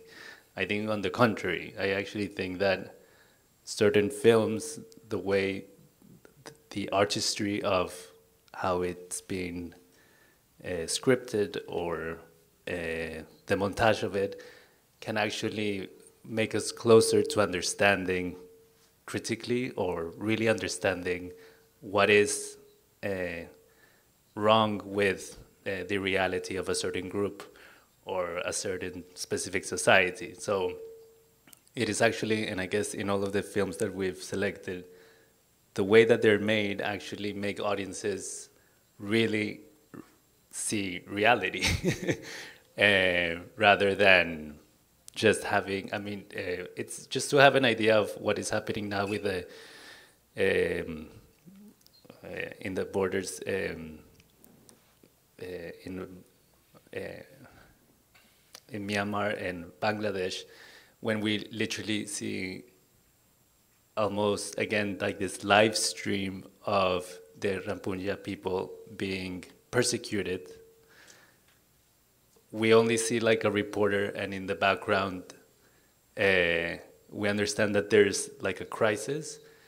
But just to imagine if there would be like a film that is inside, I'm not saying like the camera being filmed by them, but it can be even a fictional film that show us really the struggles and the tensions and the violence that occurs within something that we actually can just see in any news blog. It actually makes us closer to the reality of the people rather than just having the camera there. That's one thing. And I don't know, there was something that you mentioned. What? Exploitation? Yes, exploitation. Yes. I was thinking of that term as well, because this term of social cinema, the critique after the 70s the decade where a lot of that type of film was produced, there was, this critique of how it was a cinema that exploited the subject matter. Either like homeless people being filmed and the camera guiding them towards their daily life, and just as a way of portraying that almost like Baroque painting of showing what is that reality, no? While, again, I think the difference of this type of cinema, and I place, again, Anand's type of social cinema as a counterexample, where it's not exploitative in a sense that when you actually watch the film, in some cases of these films, you actually feel that the directorship of the filmmaking accompanies like a process of a self-conscience of their social status in the world. Either in another movie that we won't show by Anand, a film where a group of fired workers of a mill factory take over the factory again, and it almost feels like the camera is part of the taking over of the mill. I don't know. Again, it's important that you bring this exploitative sense, because all of these films in the Chan people, again, it is in itself, in the artistry of the making of the film, that you see that they're not just voyeuristic towards the life of the subaltern, but there's something about how the lens is being placed that you feel there's something of a self-conscious, no? Yeah, I think, see, this critique of films being exploitative, or also about the need for self-reflexivity, it came in the 60s, this critique. It's now very old-fashioned in the sense that it's very easy to pretend to be self-reflexive. All you have to do is to turn the camera around and say, here, I'm filming, and these are these guys, and this is me filming. But now I think we can let that go, because you can take it for granted that the audience knows that when a film is made, somebody made the film. And the audience will ask who made the film. So you don't have to necessarily every time underline that this guy is making the film. At the same time, it's true that there are exploitative films. There are, and 99% of television is purely exploitative. 99% of what people watch, because our films, the films that I make or the other friends, people who make films like this make, are not seen very much. Certainly not seen on television at all nowadays. So almost the entire body of work that is seen by the masses is the exploitative kind. So you're right about that.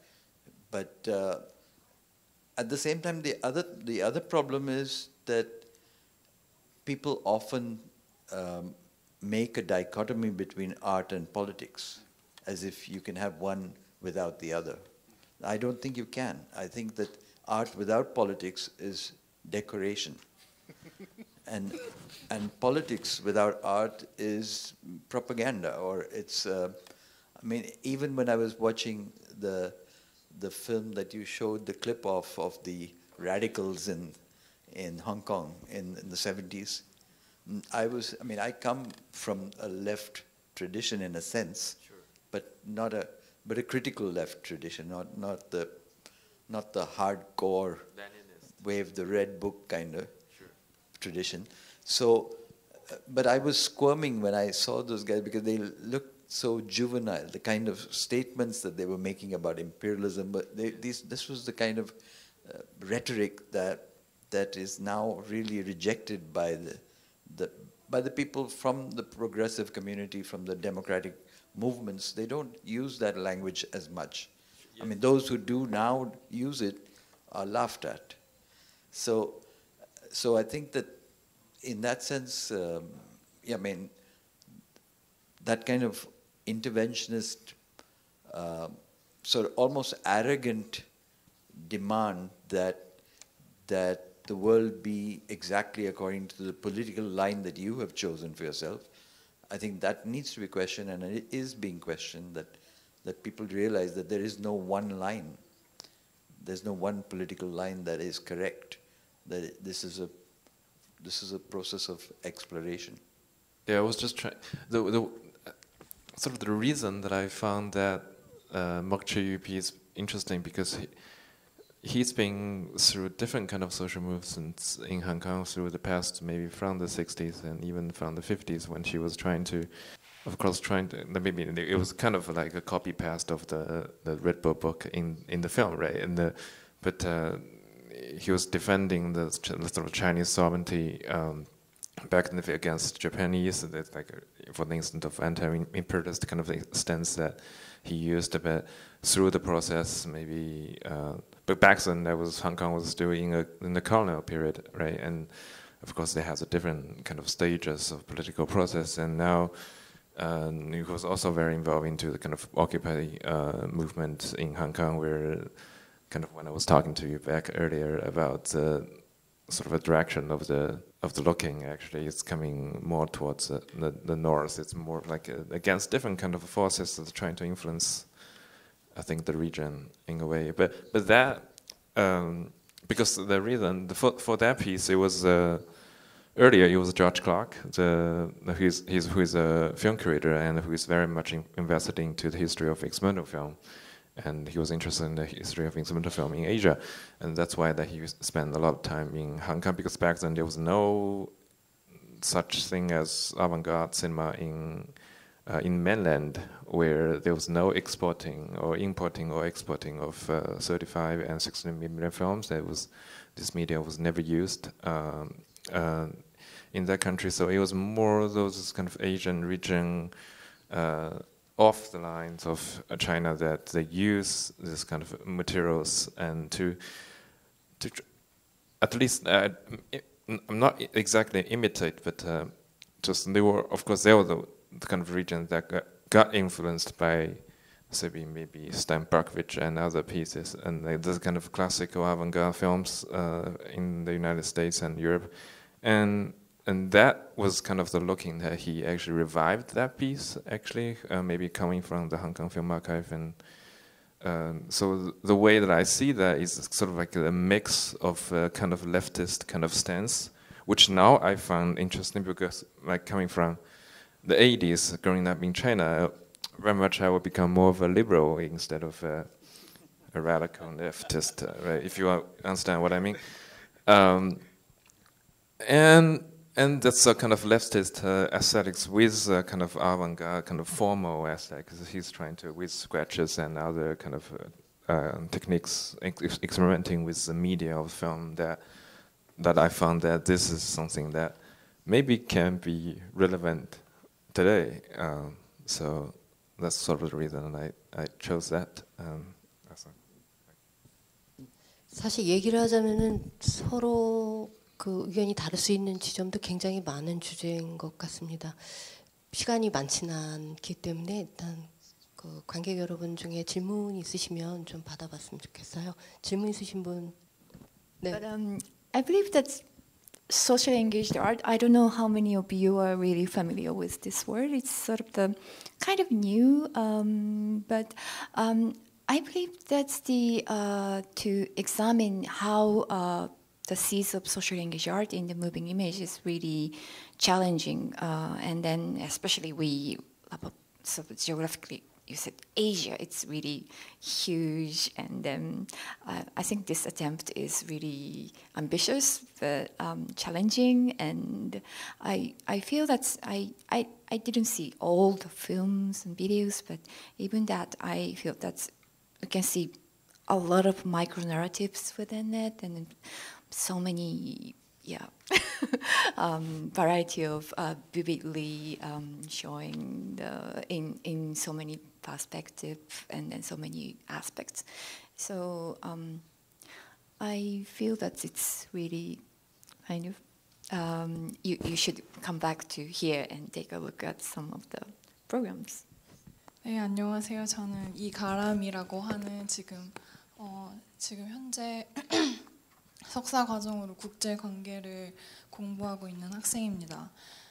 저는 우선은 예술 분야에서는 좀 관심이 없었다가 이제 난민에 대한 관심을 가지게 되었고 또 이제 한국 사회에 지금 현재 난민들이 굉장히 점점 늘어나고 있는 상태거든요. 그래서 난민들 이제 난민인권센터라는 단체에서 활동을 하면서 이제 많은 아프리카 난민들을 만났었고 또 이제 직접 또 제가 아프리카도 경험을 해보고 싶어서 아프리카에 가서도 한 프로그램을 통해서 이제 직접 마을 내에서 주민들하고 같이 교육 프로그램을 진행을 했었는데요. 그때부터 제가 이제 어떤 수도에서 사업 그 현장으로 왔다 갔다 하는 게 아니라 마을 내에서 주민들과 함께 지내면서 이게 이런 게 사회 참여인 건가라는 생각을 하게 됐고 또 이제 마을 주민들하고 같이 지내다 보니까 사진 같은 것도 더 이제 주민 정말 일상생활을 잘 담을 수 있는 그런 신뢰도 얻고 신뢰를 얻음으로 인해서 또 이제 주민들을 더 잘 가까이에서 찍을 수 있는 그런 방법을 제가 터득을 할 수 있었던 것 같아요. 그래서 그 뒤에 제가 이제 또 예술 사진이나 다큐멘터리에 점점 더 관심을 갖게 됐는데 이제 오늘 이렇게 큐레이터 분들께서 설명해 주시는 그런 사회 참여가 사회 참여 예술이 이런 게 아닐까 싶은데 그래서 제가 또 앞으로도 고민이 되는 부분은 이제 한국 사회에 있는 난민들의 삶을 제가 영화에 담고 싶은 그런 도전을 한번 해보고 싶은데 일단 사실 제가 이제 난민들하고 이제 계속 관계를 가지고 있는 난민들이 있긴 하지만 이제 그분들에게 다가가서 제가 다큐멘터리 영상이든 사진이든 찍고 싶다는 그런 제안을 어떻게 해야 될지 사실 막막하고 또 그분들이 사실상 제일 많은 시간을 보내는 곳이 그들이 노동을 하는 공장이나 그런 일을 하는 곳인데 제가 그곳에서 어떻게 이제 직접 그 공장의 사장님이나 그런 분들한테 어떻게 다가가야 할지도 사실 많은 고민이 되고 그러니까 그런 카메라를 들고 있는 것 자체가 저는 용기가 많이 필요한 일인 것 같은데 제가 이 질문을 해도 관련이 있는 건지는 잘 모르겠지만 네, 그런 고민을 하고 있어서 조언을 듣고 싶습니다. 이 조언은 저희 큐레이터가 아니라 감독님만이 하실 수 있을 것 같습니다. 예, 바로 저기 계시는 아나한테 감독님이 네, 조언해 주실 수 있지 않을까. The only advice that I can give you is that because I put myself in this category as well because I'm not from an underprivileged class. I may be an Indian and I'm making films about India, but I am from a kind of upper middle class. But I often make films about people who are underprivileged. I make films about slums, I make films about religious minorities. And my attitude was basically that because I come from a privileged class, it's my duty to use the benefits that I have and use, because we're not at a stage where everybody has access to the means of production in the same way that I have. And so if I have that access and people are listening to what I'm saying, then I have a duty to do it. So I think if you can look at it from that perspective, and just remember that when you're making the film, that you ask yourself the question, whether you're a voyeur or not, because we are all voyeurs when we make documentary films about other people's misery. We are participating in an act of voyeurism. But the only way that voyeurism can be redeemed is if you can answer for yourself the question is that when this film is ready, will it be of use to the people that I filmed? So if you can answer that in the positive, then I think you have the right to do it. 결국 그 영화를 만드는 작업하는 행위가 윤리적인 어떤 질문을 태생적으로 안고 있을 수밖에 없는 것 같은데요. 예를 들면은 저희 국내 섹션 중에 이제 김진아 감독님의 동두천이라는 영화가 이제 VR 버추얼 리얼리티로 여기 중층에서 이제 시연이 될 예정입니다. 근데 이제 이 영화는 미군에 의해서 아주 잔인하게 살해된 그 동두천이라는 지역의 그 한 여성의 그 사건을 다룬 영화인데 이 감독님이 그게 너무 끔찍해서 이거를 그 하나의 픽션으로 만들던 뭐 다큐멘터리를 만들던 윤리적 어떤 책임감을 자기가 이게 감당할 수가 없어서 만들지 않았었는데 VR이라는 장르가 오히려 그것을 만들 수 있도록 허락해 줬다고 생각했다고 그렇게 말씀하셨어요. 근데 또한 반대로 VR이기 때문에 또한 논쟁이 될 수 있는 지점도 있다는 부분도 있어서 어쨌든 이 영화라는 매체가 만드는 사람은 최선을 다해서 그것이 진심이라고 생각해서 또한 만들고 나는 관음주의자가 아니고 어떤 하나의 책임감을 안고 만들지만 또한 만들어진 결과는 또 의도한 바와 다르게 될 수 있는 지점도 있는 것 같아서 결국 진짜 쉽지 않은 어려운 그런 부분인 것 같습니다. 이런 윤리적 어떤 그 문제와 또 어떤 매체 영상 매체가 갖고 있는 속성과 관련한 지점에서 얘기할 부분들이 있다면 좀 얘기를 듣고 싶습니다. Because I don't know, I'm just listening to the translation, but I believe that you said that because you can film them, that's why you start filming is not enough. I mean, what do you want to do? What's the intention is more important. That's what Anand and Yoonhee just told.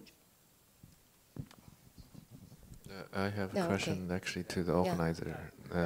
I don't know if you have the similar ones. So you could have done this Asian film video with just in-house curators inviting filmmakers to come here, but the idea behind the format of this forum is that you invited curators, and then the curators will select the films maybe from a specific region or not, right?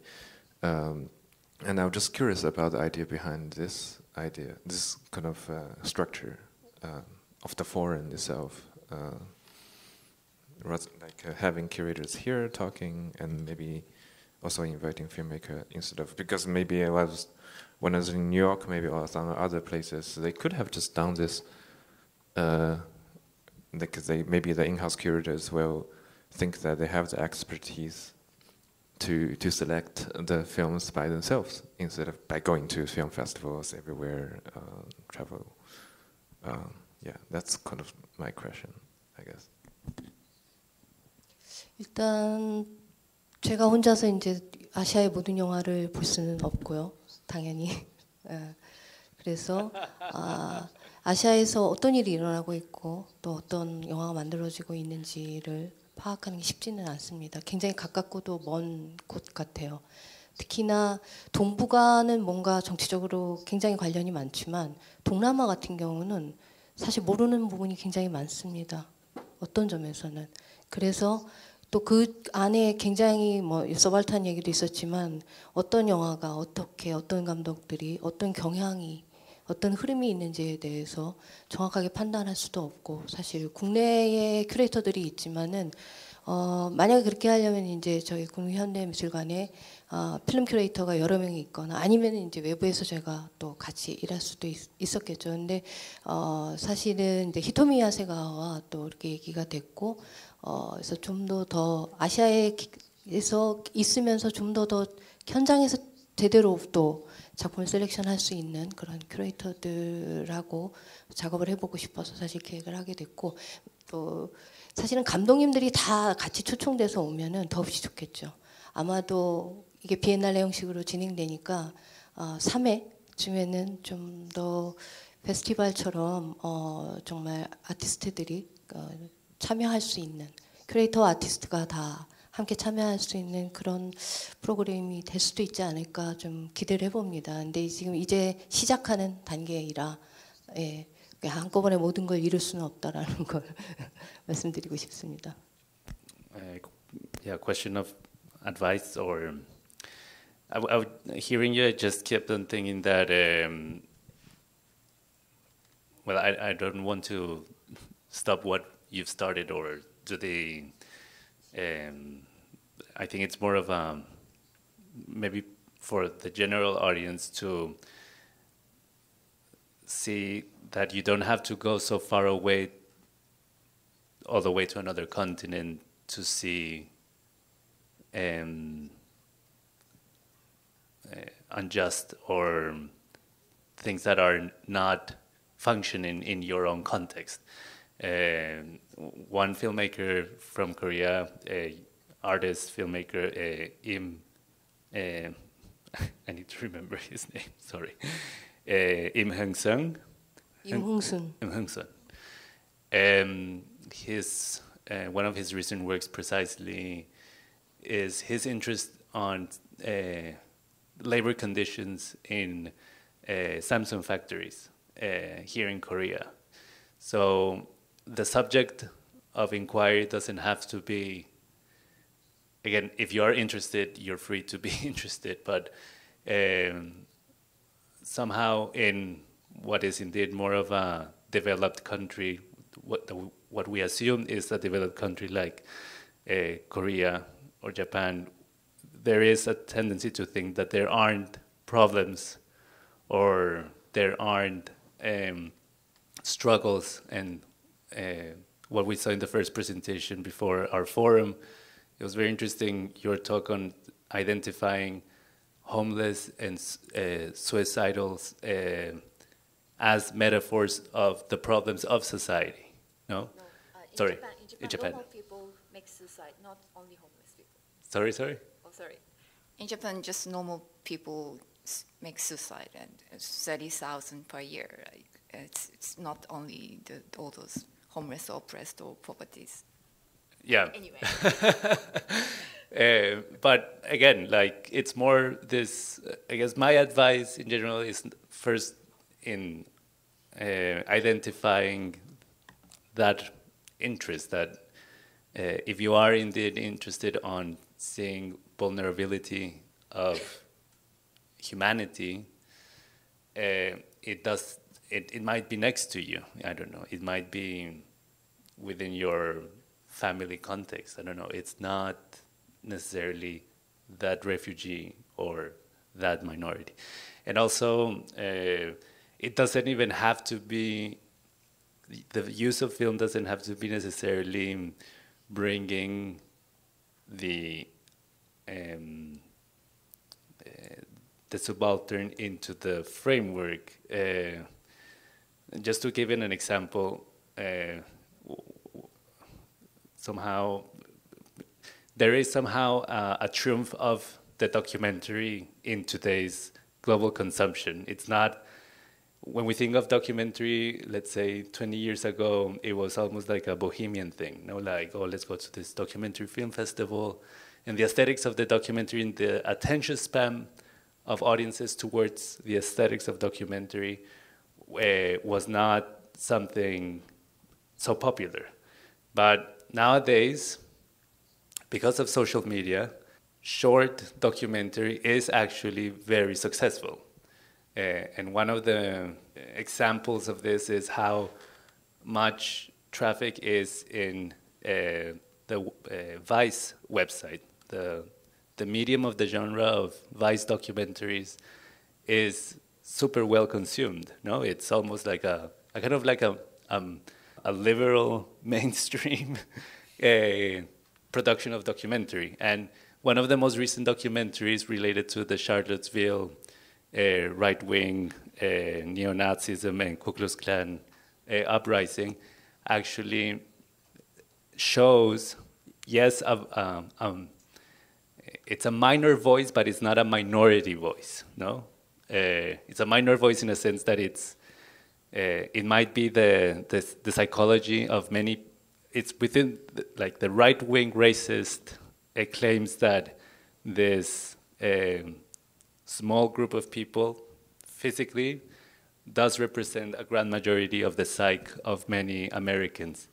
And what the documentary still does, and maybe this is something that deserves another forum, but what you still feel in the way that Vice creates the montage and the chasing and the voyeurism towards trying to represent the fascist today, you still see that there is a critique somehow in the way that is being portrayed, like the way that a scene is before the other. Any audience somehow feels that that person is not actually being seen as a martyr, but it's actually shown as a psychotic lunatic. I don't know if you know what I'm talking about, but it's one of the Vice documentaries that is dedicated to one of the neo-Nazis that was in the protest. And anyway, I don't know why I said that. Oh yes, because of this. Basically that it doesn't have to be, sometimes the idea of socially engaged or this representing the social doesn't have, the subject of study or of interest doesn't have to be necessarily the victim, but it also can be the victimary, is it called? Tomorrow, actually, Anand's film actually also shows how the camera follows and represents the victimary, not only the victim. And really, how can the lens represent the psychology of individuals or take out the rage of people, of hatred, of... 얘기를 더 하자면 끝이 없을 것 같습니다. 많은 질문과 또 숙제들을 남기고 있는 것 같습니다. 저희 그 4명의 큐레이터 분이 그 각자의 관점에서 좋은 셀렉션을 해주셔서 좋은 프로그램이 만들어진 것 같으니까 이제 그 영화관에 오셔서 꼭 영화 관람해 주시길 바라고요. 내일은 이제 아난드 팟와르드한 감독님의 영화 상영 후에 또 아티스트 코가 이어질 예정이니까 참석 바랍니다. 좀 많은 아쉬움을 갖고 있지만은 더 얘기하고 싶지만 여기 이 정도로 얘기를 마치는 게 좋을 것 같습니다. 네, 감사합니다.